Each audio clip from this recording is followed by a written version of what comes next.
حضور فرمانے لگے جب رب سے مانگو نا تو اصرار کر کے مانگو، جب رب سے مانگو تو اصرار کر کے، بچہ ناز دکھا رہا ہے اصرار کر رہا ہے، اللہ سے مانگو تو اصرار کر کے مانگو، اور فرمایا رغبت کے ساتھ مانگو۔ کیا خوبصورت لفظ ہے حدیث کے۔ حضور فرمانے لگے اصرار کر کے مانگو، رغبت کر کے مانگو۔ رب کے لیے کوئی چیز دینا مشکل تو نہیں ہے نا، اس کے لیے کوئی مشکل ہے تمہیں عطا کرنا؟ تو رغبت کر کے اللہ سے سوال کرو، اسے مناؤ۔ کہ جب انسان بہت زیادہ عاجزی کرتا ہے نا، بہت زیادہ عاجزی، تو پھر بھی اللہ مان جاتا ہے۔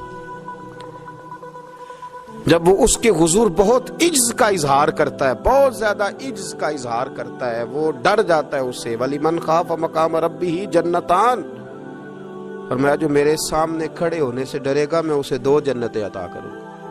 حضرت بابا فرید الدین مسعود گنج شکر بابا صاحب رحمت اللہ علیہ فرماتے ہیں کہ ایک نیک نوجوان تھا، دن کو روزہ رکھتا، رات کو نماز پڑھتا، پر اللہ سے ڈرتا پھر بھی بہت ہی زیادہ تھا، بڑا ہی ڈرتا تھا۔ موت کا وقت آیا تو ماں ہی تھی بس اس کی، تو ماں سے کہنے لگا اماں تو میری ماں ہے، میرے ساتھ 3 وعدے تو کر۔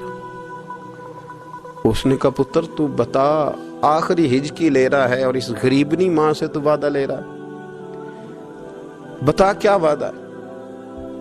تو عرض کرنے لگا اماں جب میں مر جاؤں نا تو میرے گلے میں رسی ڈال کے تو مجھے گھمانا گھر کے صحن میں، اور لوگوں کو کہنا جو رب کی نافرمانی کرے اس کا یہی حال ہوتا ہے۔ یہ اعلان کرنا جو اللہ کے نافرمان ہوں ان کا یہی اشر کیا جانا چاہیے۔ اور اماں پھر دوسرا وعدہ کر،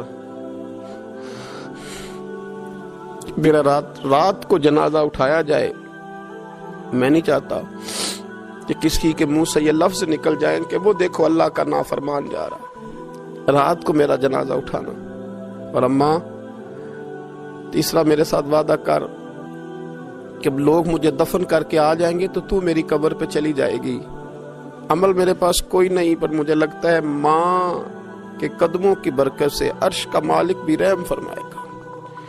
اماں تو وعدہ کر کہ میرے ساتھ وعدہ کر۔ بابا صاحب رحمت اللہ علیہ فرمانے لگے کہ ماں بوڑھی ماں نے وعدہ کر لیا۔ کہا بیٹے ٹھیک ہے، اگر تیری یہی ضد ہے تو میں تیار ہوں۔